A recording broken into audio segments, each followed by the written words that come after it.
Thank you, fervent viewers, for joining us on another edition of Prime Flash on My Media Prime. With me, Audrey, Zatsa. The lifeless body of a woman in her 60s has been discovered in the Bafoussam West region of the country.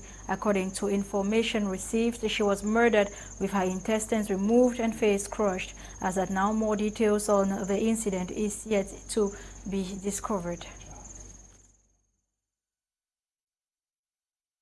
President Paul Biya has addressed a message of condolences to the family members of the victims of the stampede and requested that investigations be opened on this issue. The incident occurred at the south entrance of the Olembe Stadium before the match pitting Cameroon against the Comoros in Yaoundé. Details on the incident with Fon Quinta. A happy moment that turns out for football lovers who turned out massively to live the moment of the match between Cameroon and Comoros at the 60,000 capacity Olembe Stadium in Yaoundé, the nation's political capital. At least 8 fans have died and 38 others injured following a stampede at the Olembe Stadium yesterday, January 24, 2022. Video footage showed football lovers struggling to get access to the Paul Biya Stadium during the match between Cameroon and Comoros at the Total Energies Africa Cup of Nations.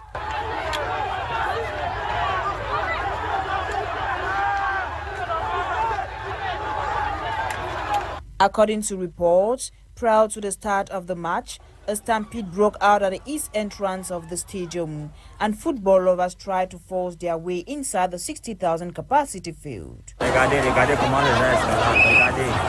Nous sommes au Cameroun, à Yaoundé. À Cannes Total Cameroun Énergie 2021. En 2021. According to a communique issued by authorities, the chaos at the Olembe Sports Complex that degenerated, with several going unconscious and many walked over, left 13 fans injured and 8 dead. Following the sad incident, the Confederation of African Football CAF in a statement said it had sent its scribe to visit the victims in hospital while investigation has been opened to get more detail on what transpired.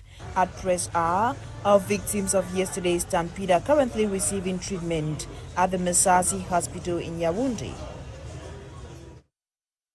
The match pitting Cameroon against Gambia, scheduled to take place at the Olembe Stadium on Sunday, January 30, has been moved to the Amadou Ahidjo Stadium. This was announced by CAF President Dr. Patrice Motsepe during a press conference held at the Amadou Ahidjo Stadium yesterday, following the deadly crush at the Olembe Stadium on January 24, which killed at least 8 people.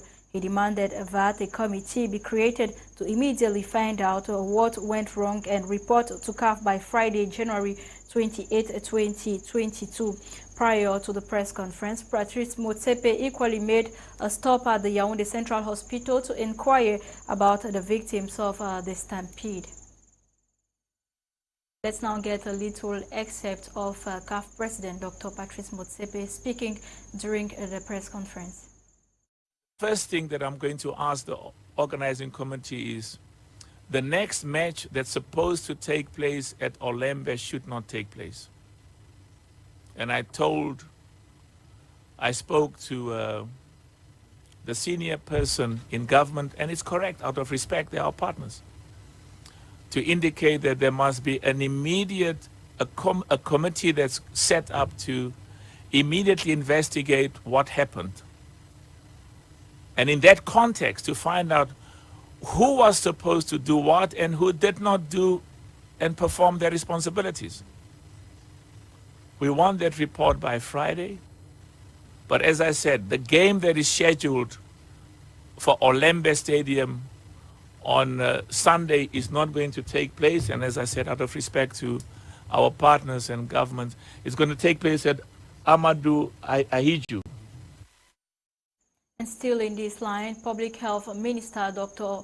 Manauda Malachi has visited the victims of the Monday stampede currently receiving treatment at the Yaoundé Central Hospital. Besides the message of comfort addressed to these patients, the minister was equally there to inquire about the personal situation of each of these compatriots. He was later joined by the Secretary General of CAF, Veron Musengo Omba. The two personalities also appreciated the quality of deployment of health soldiers as well as the overall level of care provided. On to something else. Despite multiple patrols by law enforcement officers in Kongsamba, Mungo division of the littoral region, men of the underworld continue to mark their presence as a bike rider was reportedly killed and his motorbike carried away. Let's have more on this story with Eileen Sama.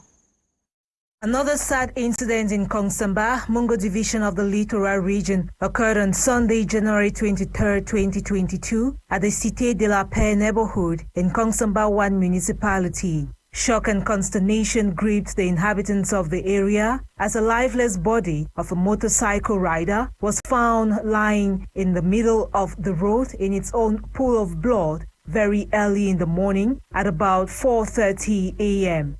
after encountering men of the underworld who attacked him and stabbed him to death, making away with his motorcycle. The mortal remains of this young bike rider, unknown by all actors in the sector, was only taken to the mortuary by some law enforcement officers who reported to the scene upon receiving the pathetic news. The rate of insecurity in the Kongsamba 1 municipality for the past 3 months is reportedly alarming, even in broad daylight, according to the population. Là, c'est l'agression totale. Donc la police devait souvent sillonner là-bas. À 5 h le matin, tu peux te mettre la boîte dans la voiture. Ça, c'est un axe que la police devait sillonner là-bas chaque jour, chaque moment.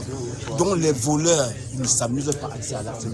C'est mon quartier. Il dit l'axe, commençant de CN là jusqu'à la pastorale là. L'axe là était dangereux. Les gars ne laissent pas les gens. Quand tu marches à pied, on ne vous laisse pas. L'axe ici n'est pas bon.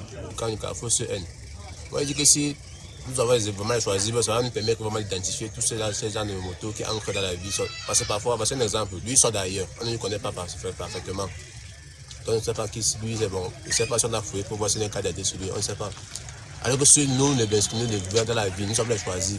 On nous permet vraiment de détecter tous ceux qui entrent, qui sortent. Et maintenant, grâce à maintenant, on maintient le logre, on va dire que vous voyez une moto qui est dans la vie, on ne sait pas. Grâce à eux, on les a planqués de poser des questions pour savoir où ils sont. Head of the Ibom district in Kongsamba had this to say. Vous vivez ensemble avec moi que cet acte s'est passé dans la nuit.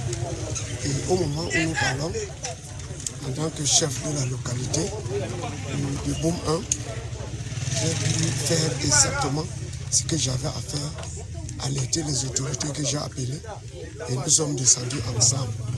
J'ai d'abord appelé la compagnie, j'ai appelé le commissariat et vous comprenez que nous y sommes ensemble et nous menons les mêmes enquêtes. Ce qui est sûr, c'est eux qui sont autorisés à mener les enquêtes. Mais en tant que chef du quartier, je suis présent. Investigations are underway to track perpetrators of the gruesome act, while reinforcement of security measures required.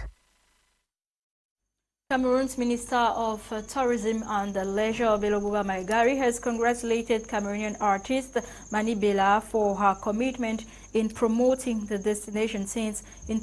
country since the start of the competition. He called on the artist to keep up the good work as a favored compatriot. Cameroonian-born NBA star Joel Embiid has successfully marched his career high, crushing 50 points in 27 minutes. His career record against the Magic is detailed in this report of Joy Ngong. Joel Embiid is proving to play the best basketball of his career. Player of the month for the month of December, the pivot of the Philadelphia 76ers has been training big performances for more than 1 month.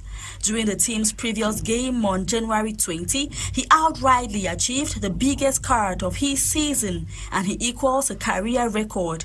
50 points in 27 minutes.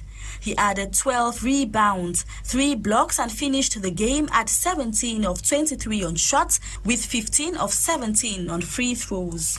Joel Embiid's uniqueness comes from the fact that the NBA star can go 3 points with a little combination of legends like Olajuwon and Garnett. Faced with the Orlando selection that caused them huge problems in the first half, the 76ers pulled out all the stops in the third quarter. Joel Embiid punctuated his points festival with a 3 points in a boiling room. From -10 at the break, the gap increased to +12 in the third quarter. 23 points in the third quarter at 8 out of 10 on shots. In the fourth quarter, Joel Embiid only played 1 minute, making 50 points in 27 minutes. The Cameroonian-born Sixer star thus reached the 50-10 mark in fewest minutes since 1955. On our AFCON update page, Senegal crushed Cape Verde yesterday, 2-0, goals by Sadio Mane and Bamba Dieng, and Morocco is equally qualified for the quarterfinals of this competition after winning Malawi 2-1 yesterday at the Amadou Ahidjo Stadium. And for the matches that will be played today, Côte d'Ivoire will be playing against Egypt this day at 5 p.m. at the Douala Japoma Stadium, and Malawi against Equatorial Guinea at 8 p.m. at the Limbe Omnisport Stadium. Out of the country, Malawi President Lazarus Chakwera has sacked his entire cabinet over corruption cases traced to many of them. In an address on national television, President Chakwera vowed to confront all forms of lawless conduct by public officials in line with his promise to fight corruption to a standstill. Amongst them are the Labour Minister accused of diverting COVID funds, while the Energy Minister has been accused of meddling with fuel deals, though the accused ministers have all denied the allegations. President Chakwera does promise to constitute a new cabinet. That was it for today's edition of Prime Flash, produced by Junior Pelama. Thanks for watching, faithful viewers. You have more stories in 3:30 p.m. Prime Info with Gladys Bomotongina, and 6:30 p.m. Prime News with Fon Quinta. Coming up next is In the House with Eileen Sama and her ladies. Have a nice time.